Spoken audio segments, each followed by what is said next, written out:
Next up, we have Karen Haberland for the Individual Development Vice President, and she will be introduced by Beth Hill.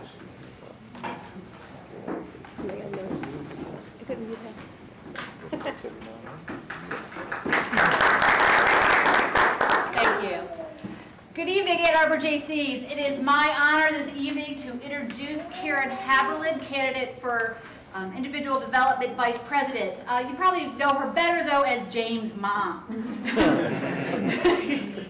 I have known Karen for many years, in fact, since almost the beginning of my JC career.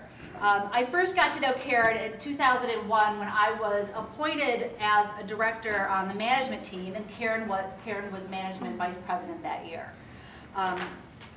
And that was not, so she had already done lots of things in JCs before that, and had already served a term as the vice president before that, and had been named director of the year. So she was a great mentor to me in my first board position. She taught me how to recruit chair people. She helped me get over my fear of making calls to members.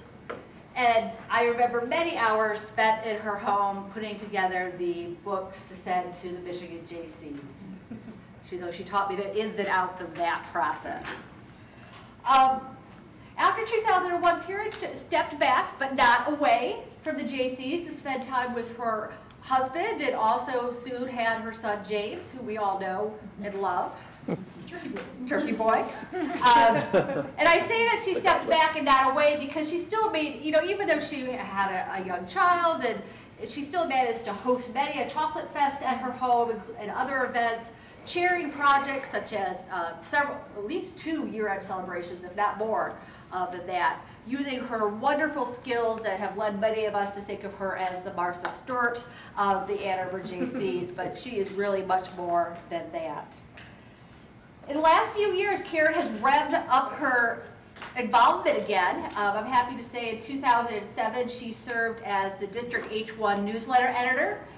That year, as I was District H1 director. She was a great help to me, and she won many accolades from the Michigan JCs for the newsletter she produced. As she received many accolades when she actually produced our own Crier newsletter as well. She also has served as a presidential assistant, and this year she is a membership director.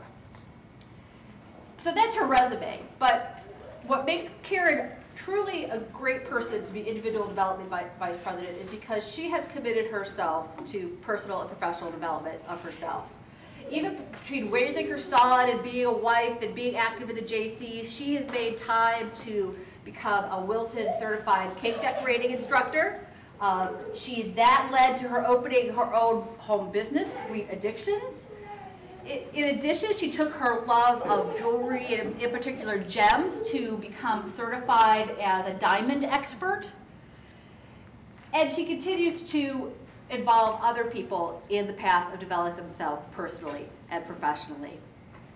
So with that, it is my pleasure to introduce my good friend, Karen Haberland.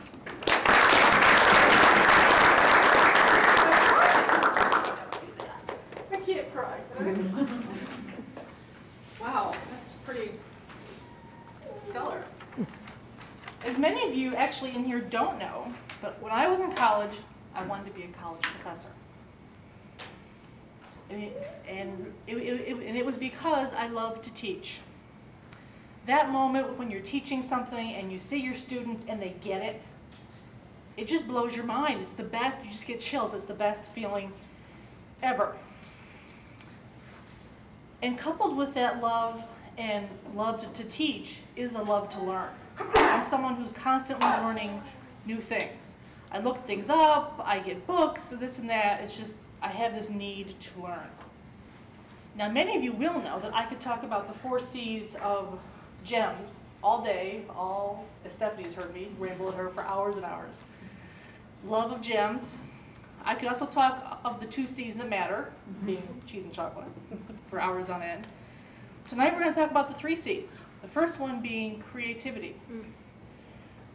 Now, anytime you learn a new skill, whether it's for work related or just for fun, it sparks that urge. Not in the sense that you're going to go paint the next Sistine Chapel ceiling, but that you can take the skill you've learned and transplant that to a new place or a new situation. Our next C is connect. If you are learning from someone, you and them in that moment, you guys connect. And some of those times can last you for your whole life. I was talking on Facebook today with friends of mine from my Burns Park grade school days, and we were all talking about 4th grade. You know, that's 30 odd plus back years ago. And we all said the same thing about how we loved this one man who taught us 4th grade. Our last C is community. When a group of folks are learning, it creates a lasting sense of that.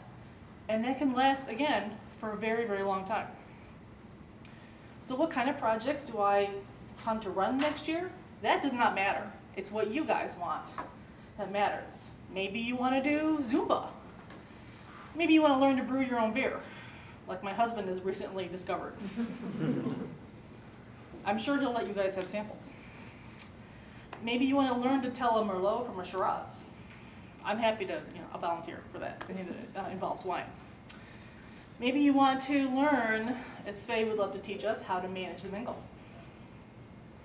Maybe you want to learn to actually write a proper business, a thank you note. An actual hand-done note is becoming so rare that if you get one, you're shocked. And it sticks in your brain because it is so rare in this day and age. Maybe you want to have fitness classes. Whatever it is you guys want to have, my job is to make it happen. Thank you, Michelle McAllister, for that I stole. For you. So, in closing, thank you for your vote.